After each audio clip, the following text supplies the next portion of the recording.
Hi, my name is Kir, I am Ukrainian, and I am not native speaker as you might guess. I've been teaching English for 3 years now, and the funny thing is I started to actually learn English myself 4 years ago, so it's been a journey. Language was a hobby of mine, I can say, and I decided to share my knowledge. I believe that the best way to learn something is to teach it to other people, and this is what I'm going to do here. Why should you listen to me?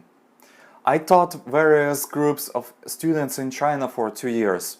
Of course, I met many other English teachers from all over the world there, and I can relate to their experiences as well. Teaching various things was always a passion of mine. And in this course, I will help you to become English teacher, to find a job abroad, to live there, to move there. So, let's go! So, what will you learn in this course? First of all, I want it to be a practical guide for you, not a pile of lectures. I will teach you how to get your ESL certificate, how to find a job, apply for one, and how to survive abroad. I will explain what acronyms like ESL, EFL, TEFL, TESOL, and many others mean. You will understand the difference between them. I will give you the basic idea about your teaching status abroad, about visas, what to expect from living abroad, and some other good stuff. And don't worry if you aren't a native speaker, just like me. By native speaker I mean passport holders from the countries like USA, United Kingdom, New Zealand, Australia, Ireland, and other English-speaking countries. If I can teach abroad as a non-native speaker, you can do it as well. Of course, you will need to learn some tricks, but I will instruct you on them. You will learn a lot more than that. Basically, this course is intended to lead you all the way through the start of your teaching career. From the level, I can speak English and I want to live abroad, to the point where you will find yourself living in some country overseas and earning money. I'll try to make my lectures as short and as useful as possible. In many of them, you will need to apply what I am doing or what I am recommending. By doing so, you will, at the end of the course, you will find yourself a teacher and you will find a job. Let's go. Thank you. So, who is this course suitable for? The course has been created for people who want to teach English. For those who want to live in remote countries and to experience a new culture. Trust me, this will roll over your point of view on the world. Also, this information might be useful for those young people who want to travel cheaply. And if you just want to get deeper into the world of teaching English, you might find here something useful as well. And of course, if English is not your first language, immersing yourself in a foreign environment will make it a lot easier for you to master the language. You can't use your first language in a country where nobody speaks it, right? So, welcome aboard, and without further ado, let's get right into it. I wish you a great journey with me. Thank you. Hey guys, I just want to say that I want to make this course your go-to source to find a job abroad. At this point, this course isn't perfect. I want you to help me to make it perfect. So, if you have any questions or recommendations, or maybe you just want to see something in this course, just drop me a message or start a new discussion on our page. I will read everything and I will try to make improvements. Let's make this course great. Thank you. Alright, there are myriads of various acronyms in the teaching English world. Let's try to find out what they mean, at least the most common ones. I will decide acronyms into 2 lectures. In this one, we will be looking at the general terminology. Later on, you will learn some specific acronyms about teaching certificates. And we will start with basic ones. Without further ado, let's get into it. And here I will need to read some. EFL, English as Foreign Language. the field of English language studies, which includes the teaching and studying of a foreign language. We're talking about English in this particular case, obviously. ESL, English as a second language. ESL students learn English as a second language in a foreign country where English is the predominant language. So basically it means that ESL implies teaching in a native English-speaking country, while EFL is teaching somewhere else. In real life, though, the difference between two is negligible. You can apply for both ESL and EFL positions.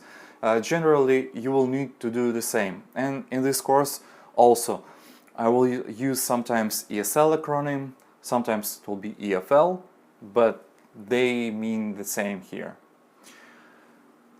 ESP, English for specific or special purposes. Many people around the world are learning English to meet specific needs at work or school. Some examples of occupations in which employees need or choose to learn English is to improve their proficiency are businessmen, pilots, engineers, travel agents, restaurant staff, and others. EAP, English for academic purposes. These programs are designed to assist students in achieving certain proficiency in the English language that they will be allowed to learn in English-speaking country. So next one will be L1. So this is the first language or native language. L2, second language. For us it will be English. SS, students. S, one student respectively. T, teacher. TA, teacher assistant. Now, let's say goodbye to the boring theory and learn something useful. See you in the next lecture. Goodbye. So, let's talk about the reasons why they want foreign teachers abroad. There are two main reasons for that. The first one is official one. Local governments want to improve their English language education. And native English speakers are able to teach better because of better understanding of grammar structures and superior pronunciation. It's believed that local teachers can teach proper pronunciation, and this fact is damaging the face of the country when its people or citizens use English language abroad. That was the first reason. And the second one, it's all about business. School owners want to make more money, obviously. And the best way to do this is to show students or their parents a foreign face. It will allow schools to raise both amount of students and tuition fee. And that's good news from a business perspective, isn't it? Though it's not necessarily a good news for job applicants like us. Because sometimes it opens the door for what I call foreign monkey business. We'll discuss it a bit later. Don't be afraid though, in many cases you'll get a legit job. Anyways, those are two main reasons why people from abroad want foreigners to come and teach them, and they are ready to pay extra for that. Thank you. Now, let's take a look at a typical ESL lesson. First of all, modern teaching English abroad has very little in common with conventional academic lessons. You still can find such classes in universities, high schools, and during specialized lessons for instance, people in business. But for the most part, ESL teaching goes rather into entertainment than academia. So we, as teachers, have to play games, teach and sing songs, involve our students into role plays and other similar activities. Everything depends on the age of your students and the reason why they actually learn the language. But that's the basic idea. I want to emphasize that teaching you how to actually teach is not within the scope of this particular course. You will get deeper into it during your teaching certification training. Right now, I just want to give you the basic idea, the basic understanding of what you are getting into. Let's discuss the basic lesson structure now. There are three main parts of the lesson. They are warm-up, the main part, and wrap-up. During the warm-up, you will start to immerse your students into the English-speaking environment. You will encourage them to talk and to participate in your lesson. Here, you can play some kind of the game, and it depends on the age and motivation of your students. For example, you don't want to revise colors by building Lego blocks with adults, but Hangman will do the trick. And during the warm-up, you can review some old material using flashcards, for example, or you can learn a new song. Those activities shouldn't be neither difficult nor challenging. Challenges will come into play during the main part of the lesson. You will present your students with a new material, involve them into learning, practice, and other ways to apply their new knowledge. Finally, during the wrap-up phase, you can review the new material and summarize the lesson. Here, you need to give your students a positive feedback, encourage them to learn, to do their homework, and to come back to your lesson. For more advanced classes, you can ask your students for a feedback. So, now you have the basic picture of EFL lesson structure and content. Let's move on with our course. See you soon. Bye. In this lecture, I want to talk about various types of educational facilities where you can work. Basically, everything highly depends on the student's age. You have to understand that lessons for kindergarten kids have almost nothing to do with teaching. You have to be an outgoing entertainer to work in that environment. So here it is, we have kindergartens, the first place where you can work. Teaching young kids is a job for young and outgoing people.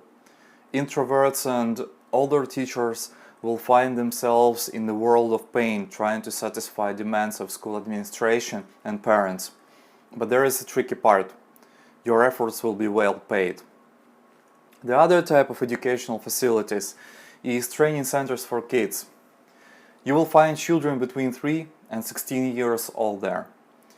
And you need to develop a rapport with all of them. Again, your responsibilities will be ranging from babysitting young students to teaching difficult grammar constructions to the teenagers who are preparing to pass entry exams to high school, for example.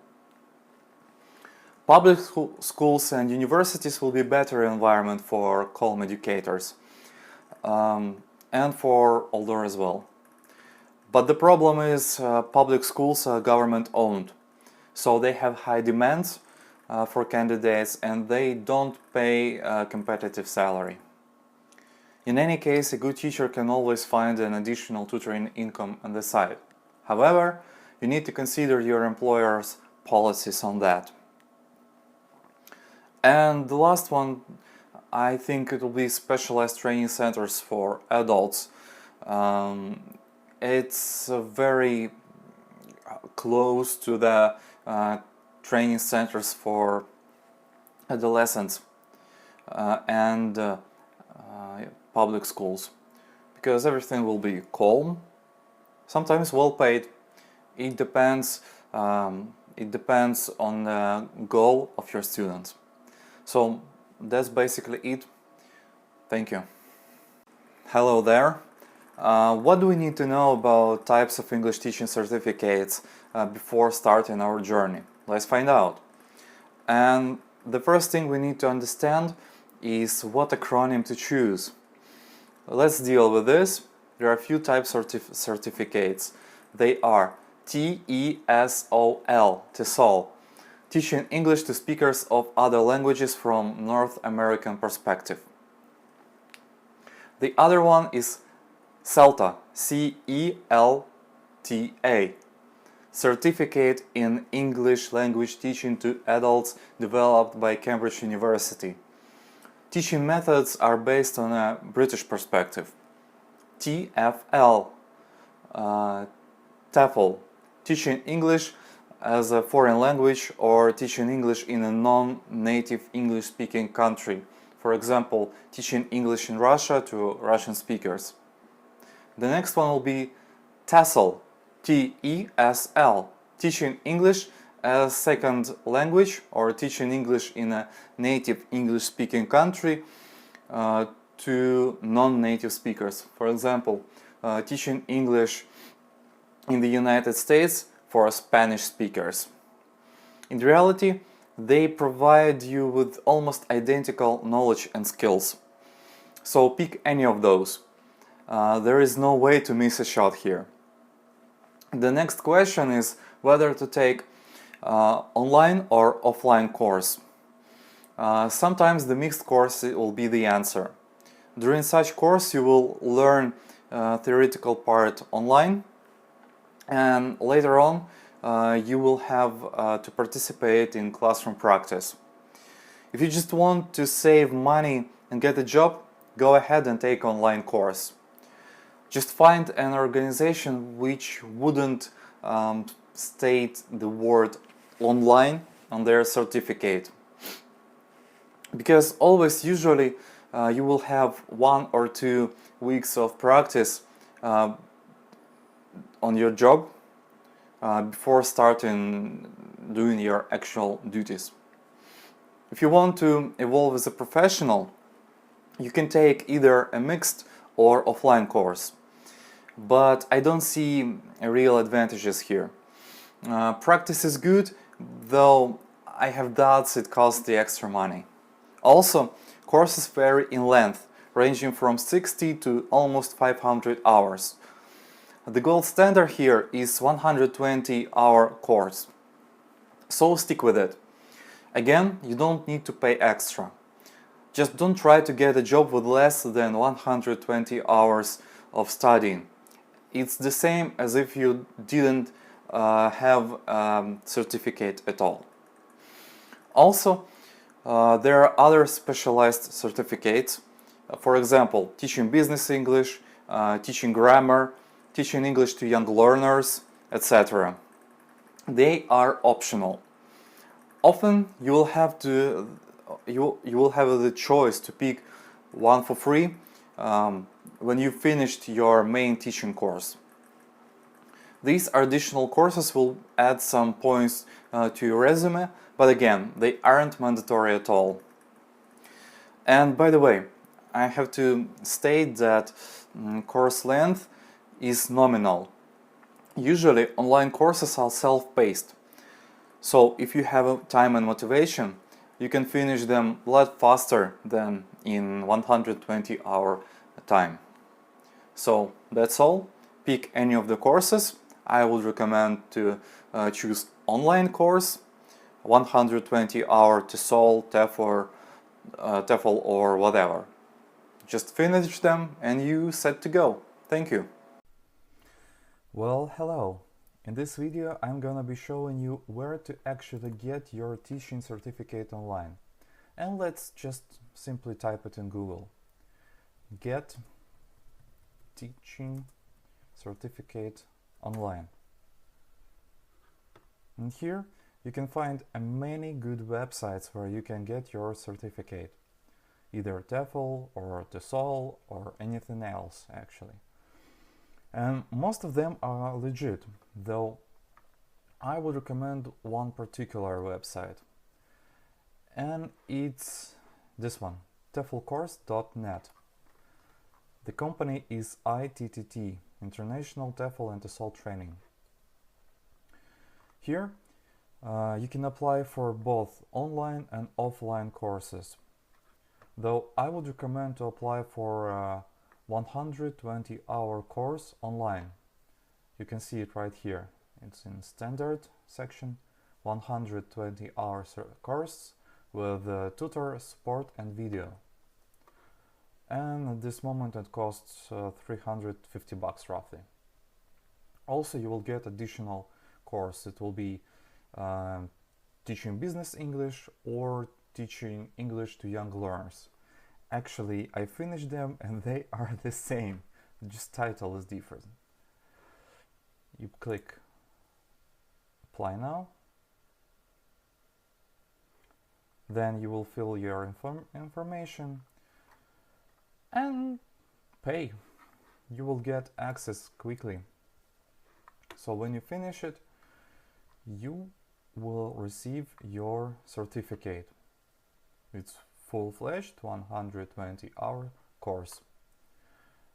Usually people know him, so it will be easy for you to apply for a job, and it's only 350 bucks. Very affordable, and it works. Are there any other good websites? Yeah, plenty. I think this one is also good, TEFL org UK. This particular website claims that they will give you a British certificate. I'm not sure, I haven't been using them. And others, Global TESOL. They are from Canada, but I also have their certificate, but they don't really look legit. Sorry guys. And it will cost you $1,000 for an online course. Do you need it? I don't think so. Just go with ITTT and you'll be happy. Or you can find any other course you like. There is no difference actually. So that's all. Thank you. So, why do we need our teaching certificates? Is it just a formality, or we will be learning something useful along the way? Let's find out. The first thing you're going to learn is teaching basics. I mean, what teaching is, what teaching a foreign language in particular is, various teaching methodologies, etc. All those information might be useful for your basic general understanding, but majority of it will be just common sense. Also, you will be familiarized with some psychology foundations, including variations in age, teaching style, cultural background, psychotypes of students, and whatnot. For those who don't know anything about psychology, education, and human interactions, it will be somewhat useful. Then you will learn how to manage your class, how to maintain the discipline and order in the classroom. This part will be really useful in theory, because just like the majority of information provided in those courses, it will be too theoretical, too basic. But I have to admit here, you will learn a lot of useful information as well. Last but not least, you will learn lesson structure, planning, and other good stuff which is necessary for creating your lesson. Among others, here you will find some very interesting activities and games for your lessons. Just keep in mind one thing: it won't be enough for a comfortable job. You will need to look up additional information on the internet, in books, ask other teachers, or in any other place where you can find it. And that's basically it. For the most part, our certification education will be theoretical and very basic. It won't give you all the necessary tools to teach abroad comfortably. However, it will build some foundation for your professional growth. Remember, perfect practice makes perfect. Thank you. Hi dear friends, in this video I will show you how to get your online TEFL certificate for free. In order to do so, you need to get to this website and register an account here. You can see it's the TEFLcertificate.com. It's TEFL Professional Development Institute. I've already registered my account, so let's get right into the course materials. Here you will find all the materials for your professional education for free. It includes web pages, PDFs for additional reading, videos, quizzes, and final exam. All of this for free. For example, you can see, let's open topic 1, classroom management. And you can see a web page, 3 PDFs, and few videos.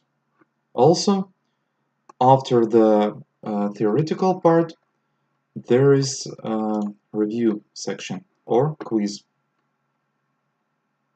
You need to answer these questions. I have to mention though, you will not get a hard copy of your certificate. They will only deliver an e-copy via email. Who cares though? It's still a legit TEFL certificate. One more thing worth mentioning here. You can purchase a hard copy of the certificate.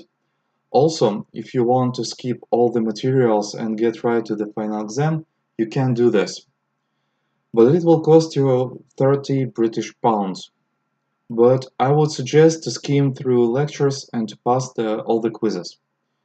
Trust me, all the information will be useful, especially if it's the only teaching certificates and you've decided not to purchase one from some other place. I can show you this part with final exam. Look. Let's open. You see, you haven't finished the basic exam need 14, so you need to guess direct pass to get to the questions of exam. You can pay with PayPal.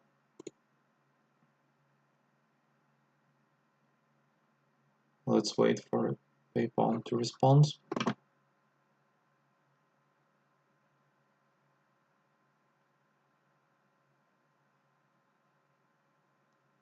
And here you can see 30 British pounds to get the access to your exam, but you will need to pay to QQ, which is funny. So just to be sure, do everything yourself for free. Good luck and have a nice one. Hi, let's talk about legal issues, or what status as a foreigner you will get in the country of your future job. I'm talking about visa here.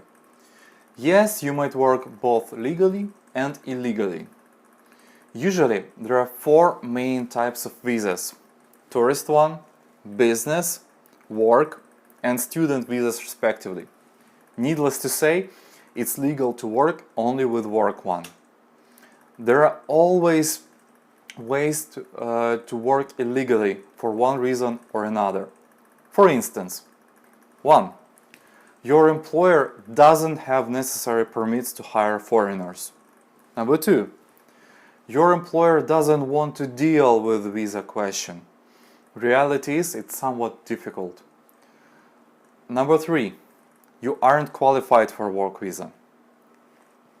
It's possible to work with non-working visa, but if you get caught, you will have big problems, ranging from a huge fine and extradition from the country and blacklisting you for some time. So for the next few years you won't be able to enter that country with any visa. Or, oh, I forgot to mention a possible imprisonment. This doesn't sound good, right? So just don't work illegally. And let me tell you about some common visa requirements. So, 1. Be a citizen of a native English-speaking country. This list includes Western English-speaking countries such as the USA, Canada, Ireland, New Zealand, Australia, South Africa, and some others. This won't work with countries like Ghana, for example, where there are 2 languages including English. Sorry guys. There is another option. you might have a degree from one of those countries.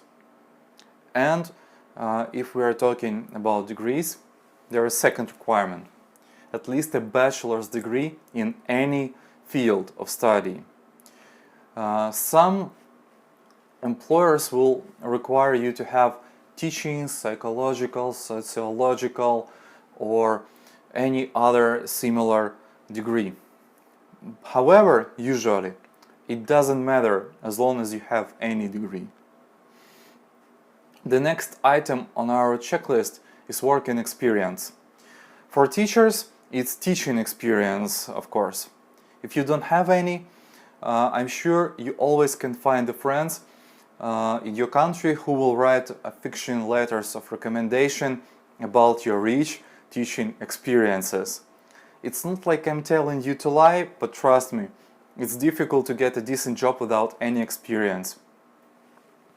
Last but not least is the police background check, medical examination, and some photos. By the way, nowadays almost all of those documents must be notarized in the embassy of country where you want to work, and you have to do it in your country. That's basic information. Of course, it varies depending on the country. So, check it with your prospective employer. Just don't work without a proper visa, alright? By the way, to get a working visa for some other purposes than teaching and using it to work as a teacher is still illegal. For example, you've got a work visa as, for example, a manager at some trading company, but you are working as a teacher. It's still illegal, sorry. So here is the homework for you.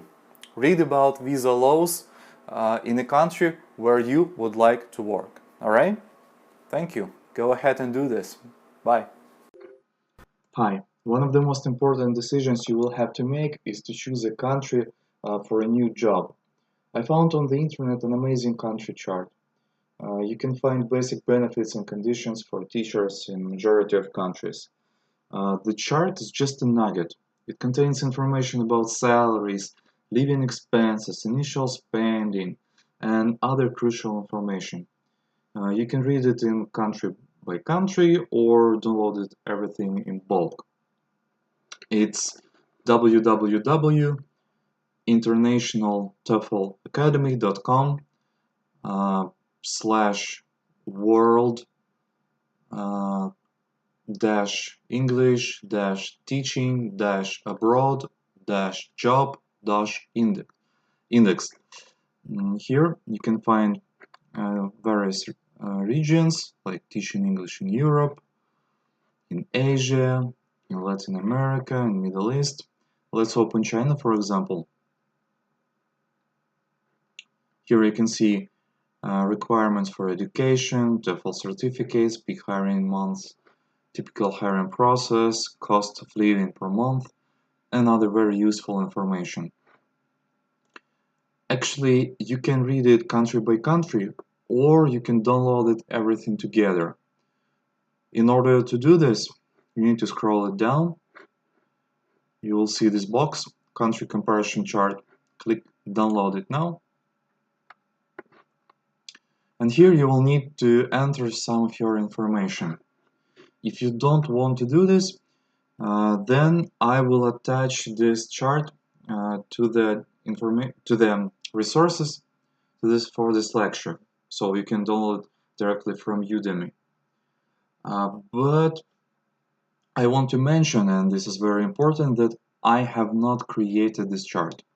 It's property of International TEFL Academy. And I am not affiliated to them. I just think it's a very, very good chart and very useful. So, with this being said, please download it and use it. It will be very useful. Thank you for your attention. Good luck. Well, hi there. Now I want to talk about some popular job hunting websites for teachers. I think your go-to choice should be Dave's ESL Cafe. That's eslcafe.com. It's full of very useful information for teachers, as you can see. idea cookbook, international job forums, Korean job forums, and whatnot. You can find some interesting games, activities. Teachers will help you to solve your problems and all the other good stuff. And of course, it has job section where you can always take a look at some job positions in various countries. I think it's good for China. The only thing is competition here is very high. So if you are an experienced teacher, I think it will be very hard for you to find a job here. But at least you can have an idea of what to expect for a job. You can read here packages, job requirements, about some schools, what they can offer, what they expect from you. This website is targeting native speakers. So usually these packages are very good. But alright, 12K is not very good. Alright, let's move to the next one. And that would be Teach Away. That's teachaway.com, ESL jobs. This website is also very good, and they have very high standards. You will have to walk through very detailed application process. Also, you will have to provide some recommendation letters, maybe contacts of your past employers. And you can get a TEFL certificate from Canada here, which is expensive, as you can see. Let me show you the price. You can check it, of course, anytime you want.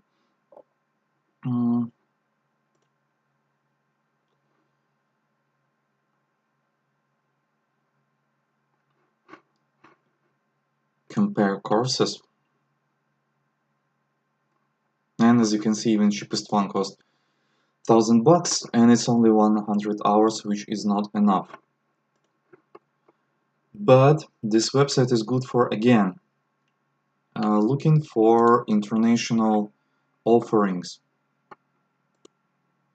For example, this particular job, they can offer from 11 to 14,000 RMB per month. It's in China, which is 2,200 bucks. You can also see some requirements, what they offer, their benefits, and other good stuff. It's a good website. Others, ESL Jobs. It's esljobs.com. It's also an aggregator, I should say, of various jobs. Plenty of them.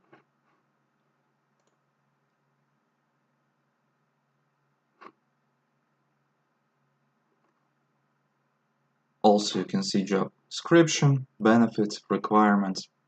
More or less, they are always the same. Another good choice will be eslbase.com. Here also you can get your certificate and it will be not expensive. It's again eslbase.com. Another one, eslemployment.com. Again, the same idea. Just click on a job, read the description, and contact the school if you would like to. And you see this website is slow, even though I have very good internet connection. But they have few types of salaries and packages. Usually HR companies offer this. TEFL.com, Job Seeker, is also a good one. And actually there are many others. I've personally used Jobs, echinacities.com. This website is good for non-native speakers because there are lots of, how to say, quite tricky schools and companies. They might help you or they might cheat you. So be careful here. But there are plenty of opportunities here. You just have to take a look. These are the main websites. Facebook is also very rich for information. Hey, it's not me. You can find ESL jobs.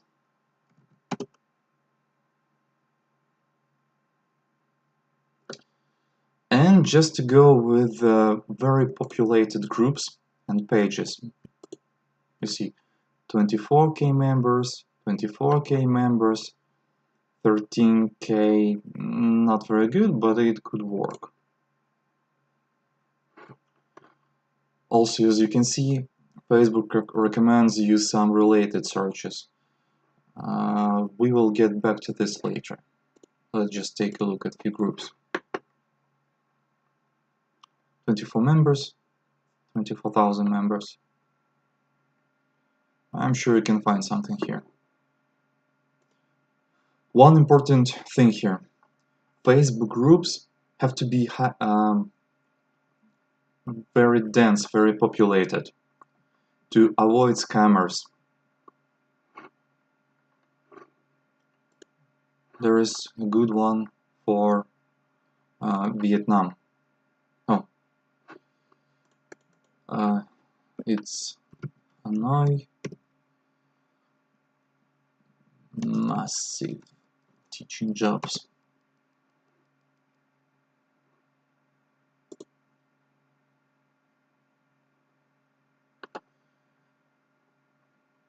If you want to work in Hanoi, it's a very good way to find a job.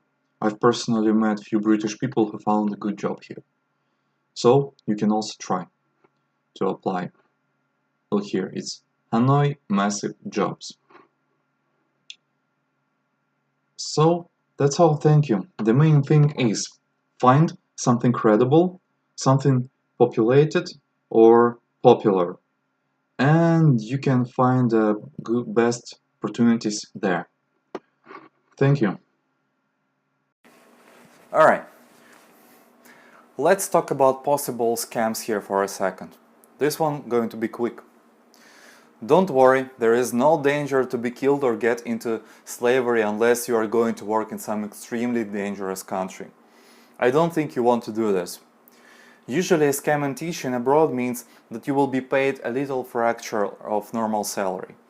Other possible problems include living in terrible conditions, with excessive workload, or your employer might take away your passport. It's very easy to prevent the last one. Never give your passport to anyone except authorities. I mean police, border control officers, and other authorized personnel. How to protect yourself from being scammed? There are a few ways and their implementing starts in your country. So number one, always read the job description carefully. Skip the offers with terrible grammar and English. Short descriptions without any details should go to the junk as well. Do your homework. Number two, compare salaries in the area. Find out the average and don't accept anything below it, no matter what they say. They might say, oh, you don't have enough experience. Oh, we always pay like that. No, that's all BS. Accept only average or above. So number three, get a working visa at home. Let your employer send all the necessary documents and invitations to your country and apply for a proper visa there. Sometimes your employer will ask you to enter the country with a tourist visa, for example. They will tell you that they will apply for a work visa afterwards. You might be alerted by such behavior, and you might be right. But situation might be very trivial. Your boss wants to be sure he hired a proper person for a job. Usually it doesn't mean a scam, and you will indeed get your work visa. But for your own safety, try to do everything by the book and get visa at home.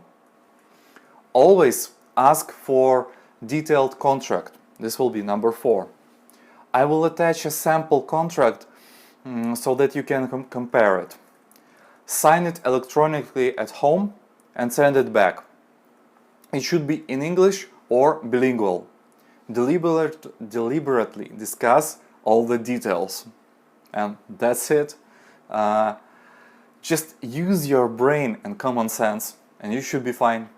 Thank you. Hey, in this lecture I will tell you about the application process. Also, I'll give you an advice on how to prepare for an interview, how to ask during one, and what to expect. So, you've been skimming through hundreds of job ads and dozens of websites. How to pick your perfect school?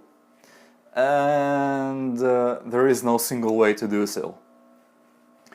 You want to apply for as many decent positions as you can.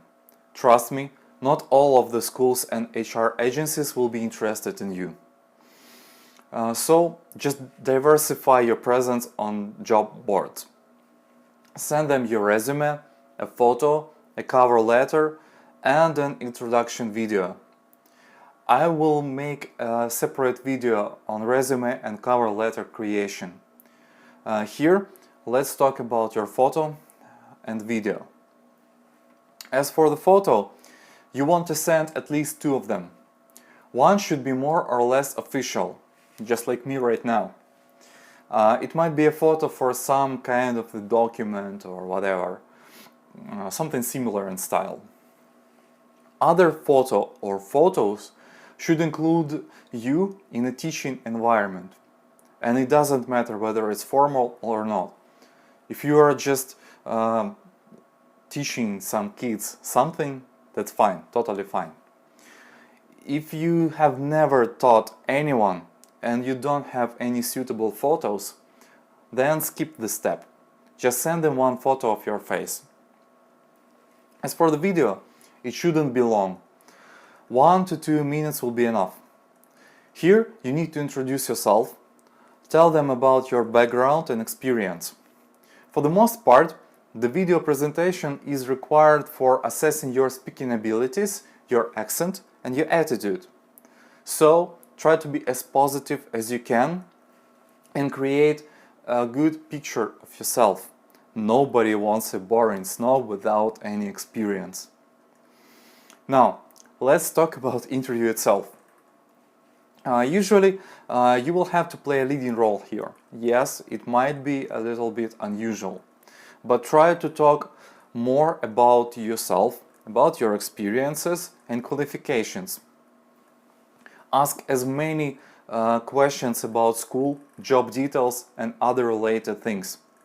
Also, be prepared for additional questions about handling a class and your teaching methods.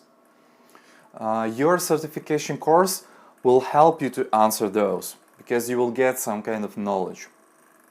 And just like always, use your common sense. Your answers have to be based on humanity and willingness to help. And that's all. If you are successful, start to gather all the documents, apply for a visa, and go to the airport. You're done here. My congratulations. All the details will be discussed with your employer, and unfortunately, I cannot predict all the questions here. So, you can drop me a message or start a discussion in a general area in this course. I will definitely be there to help you. Thank you. Alright, let's take a look at the letter of introduction, or the cover letter.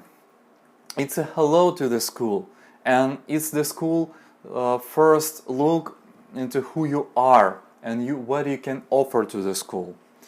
You can write it in an initial email or attach it as separate file. I would recommend to mix those options. So write down the most important things in the body of initial application email itself. This is very important material, so keep in mind the following tips. Paragraph 1.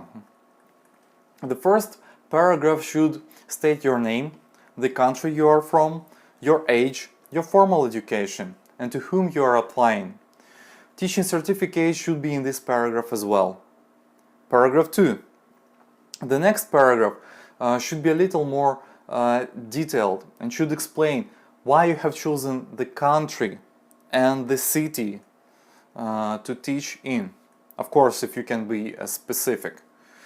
This is where the research you have done in this country will come in handy. You should flatter and provide an idea of what attracts you to that part of the world. This sets up a sense of interest and commitment. You should also flatter the school if you have had an opportunity to make a research on it. Paragraph 3. This paragraph should include any teaching-related experiences that you have had.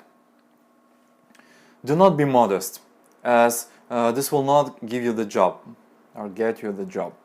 Flatter yourself and use all the traits and action words that you can to explain what kind of a teacher you are and why you are the best. This paragraph will describe the teacher in you. Paragraph 4. In this last paragraph, you should leave the school thinking about you. You want to describe what kind of a person you are, why you are suited for teaching overseas, and what you feel you get out of this experience. This is where you describe yourself as a person outside of the classroom and explain your goals and for teaching overseas. And there is also paragraph 5. The school may wish to contact you after reading your resume. So be sure to include your phone number with the country code and area code, address and email address, though your address is not as important as email or Skype. Also, you need to state the best time to call you in their time zone. So this will avoid interview phone calls at 2 in the morning when you may not be at your best. So here's the homework for you. Try to write your own cover letter and don't skip the step, as this one is very important. So think hard and make your own cover letter. You can send it to us. We will give you our feedback. So thank you. Do your homework. Alright, hi. Let's talk about resume creation. ESL resume isn't any different from any other resume. The idea is to show your prospective employer that you are the right person for a job, though there are a few tricks with teaching positions. First of all, your experience might include not only your formal jobs, but also other experience in your life when you had to take care of other people or instruct them on something. You've been a president of your class and you had to manage it. Perfect. You had to take care of someone's child, entertain him or her, and possibly teach them something. That's amazing. You've coached people in some sports? That will do. I hope you've got the idea of what I'm talking about here. Flatter yourself. Demonstrate your abilities to work with other people and help them. Your resume yourself has to be open-minded, social, talkative, and responsible. Create a person who can teach and who likes the process. Don't lie though. You can extend your experience and add some colors to them. That's fine and it's necessary. Just don't write I have 10 years of teaching experience in middle school, if you have never had any such similar experiences. By the way, all those years of experience have to be backed up by reference letters or official documents. Some of them can be written and signed by your friends. Others have to be stamped by the organization where you have worked. Keep in mind and make a research on the minimum required experience length in a country where you're applying for a job. So I will attach a few resumes. You can use them as references. Just don't try to copy them. Some of them are real, some of them don't. If you have any questions, you can send me a message or leave a comment in this course. And here you have your homework. Create your resume and be proud of it. It should be really good. You can send it to us for a review. Thank you. Wish you good luck. Now, this video for those who, just like me, who have neither passport of an English native speaker nor a graduation diploma from one of those Golden Pass countries. So, what should we do? Leave the idea of teaching English abroad? Sounds good, but I don't like it. So, here's what you need to know. First of all, it's possible to find an ESL job. It's just more difficult, and you will get more. You'll get to meet more scam artists. The second thing, it's almost impossible to secure a legal job. The best thing you can get is to obtain a non-teaching work visa. Trust me, it's a very good option. The problem is, very few employers are ready to make an effort in this direction. But it's possible, have no doubts about that. So, what to do? How to get a job? Actually, the process of finding a job is the same as it is for native speakers. The difference is you will get a lot more rejections, and as I told you before, you will meet a lot of scam artists. Just use your common sense and you will not get into their traps. So, my suggestion for you is to work really hard on your CV and cover letter. Flatter yourself. Work on your own English. Show your passion to the prospective employers. Also, write down as much experiences as you can. You can lie a little bit here, but don't lie too much. You really have to be passionate about teaching. You really have to be passionate about living abroad. You really have to be able to teach something. You can add a couple of experiences you didn't have, for example, babysitting, teaching internship, and something like that. But please, please, please, work on yourself, educate yourself. There is no easy money in teaching. Keep this in mind.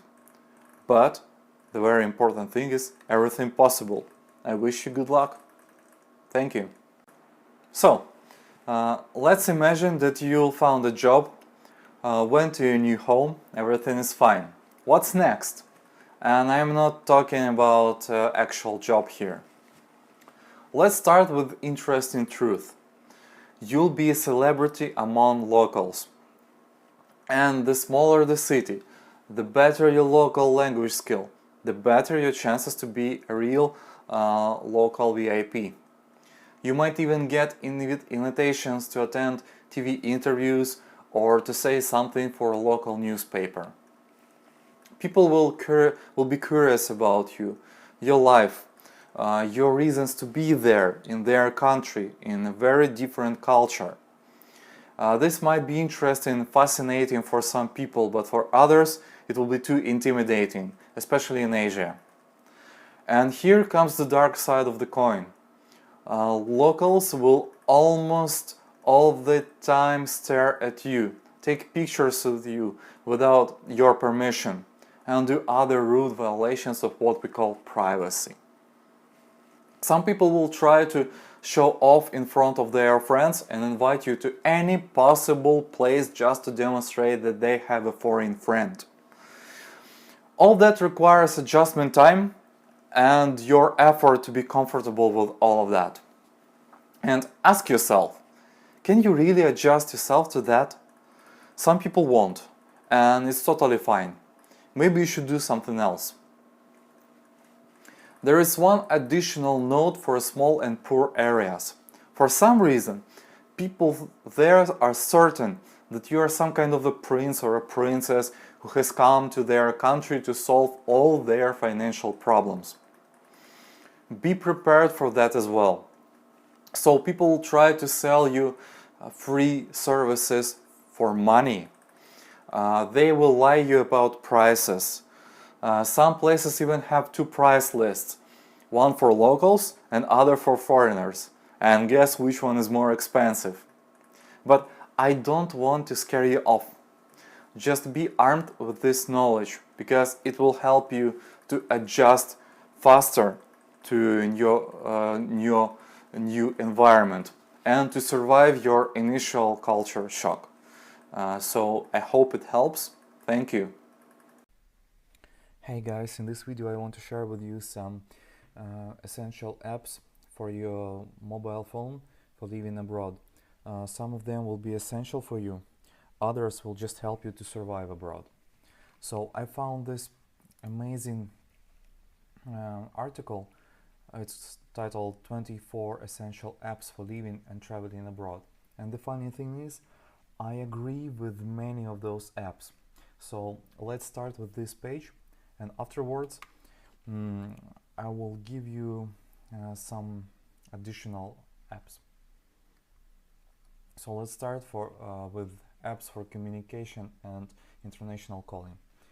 Everything depends on what you're actually using. For example, if you and your friends or your family are using Skype, then of course you need to install Skype.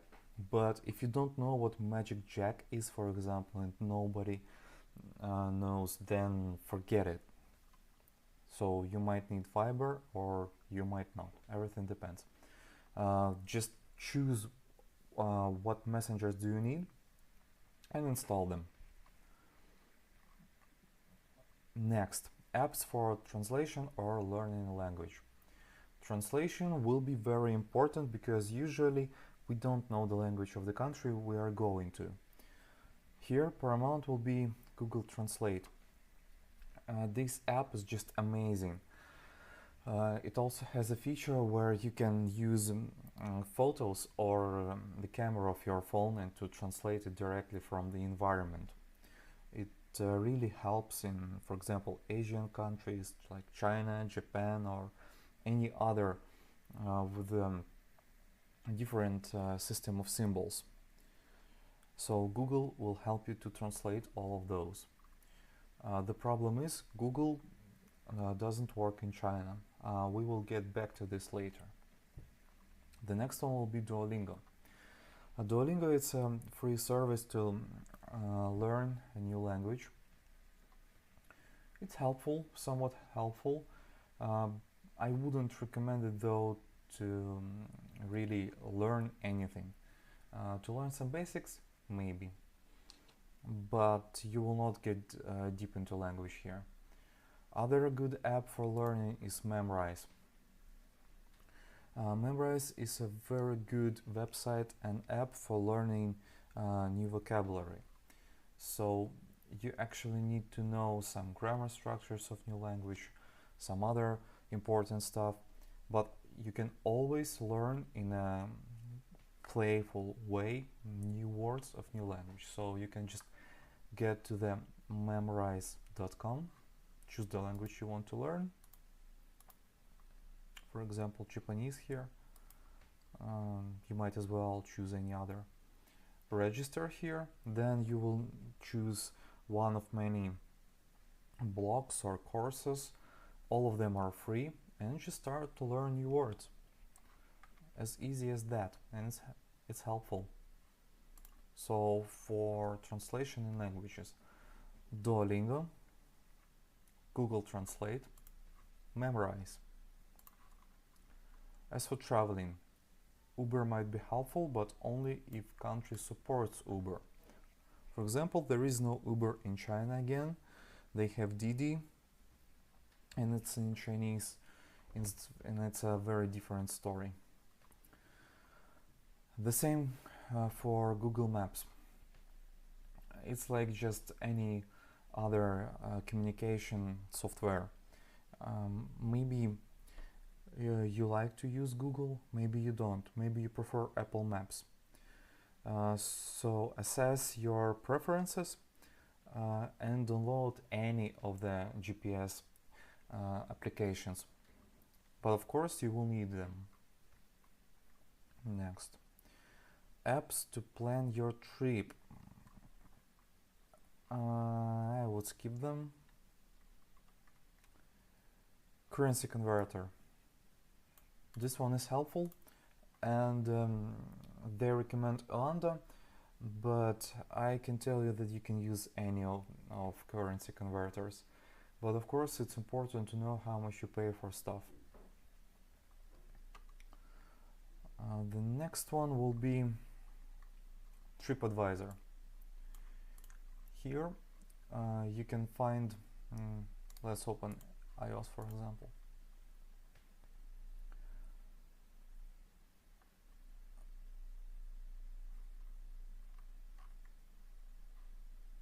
So this app is useful for booking hotels primarily, but also you can find some flights and other information.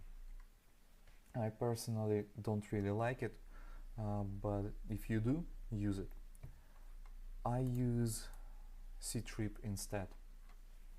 I think it's Chinese website, and of course they have mobile app. Here you can buy air for plane tickets, train tickets, and book hotels, hostels, and whatnot. Prices here are very affordable. Often they're even cheaper than in other places. So I would highly recommend to use ctrip.com. It's ctrip.com. Again, let's get back to the China and privacy. You might need a VPN. In China you will need it to access majority of Western websites, or maybe you just caring about your privacy. So the free alternative is Betternet. You can find it on the internet via betternet.co.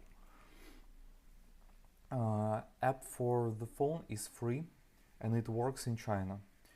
Desktop version doesn't work in China. I don't know why, but we have such situation. Again, it's free, it works.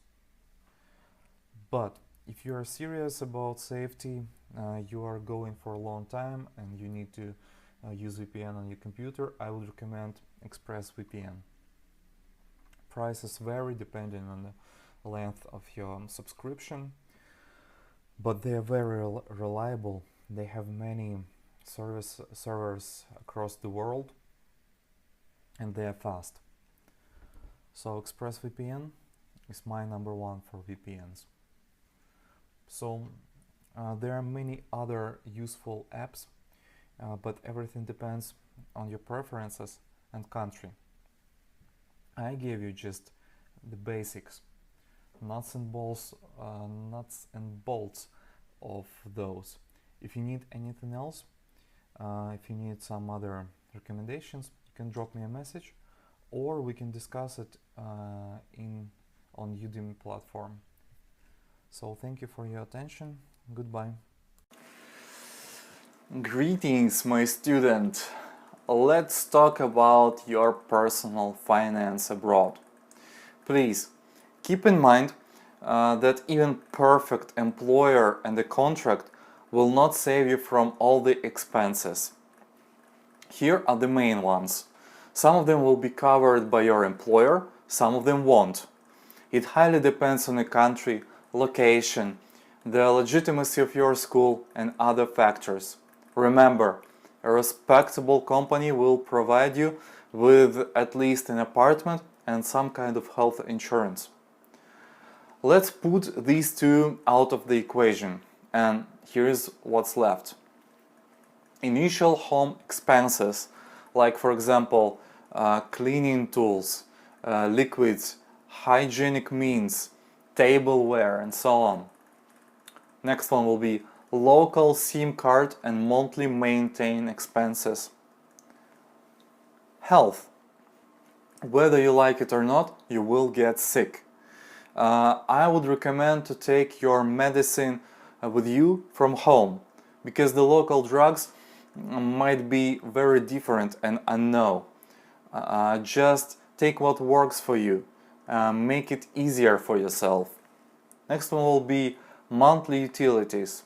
Usually they aren't covered by an employer, but you can meet exceptions sometimes. Next one will be monthly internet connection payments, and food, of course, and clothes. These are the main expenses you have to be prepared for. Some of them will be covered by your school, some of them won't. Usually you don't need to think too much about those expenses because your salary will cover them. And you will have some money saved after all of those. But whether you will be able to save something or not, it's not predictable. I can't help you here. It depends on too many variables. You can ask these questions in the comments, and maybe I will create a course on personal finance for expats. So at this point, that's all. If you have any questions, drop me a message. Thank you. Alright, in this final video, I want to thank you for taking this course. I'm very grateful that you took it. I hope it will help you to find a job abroad. I hope you will be happy with your job.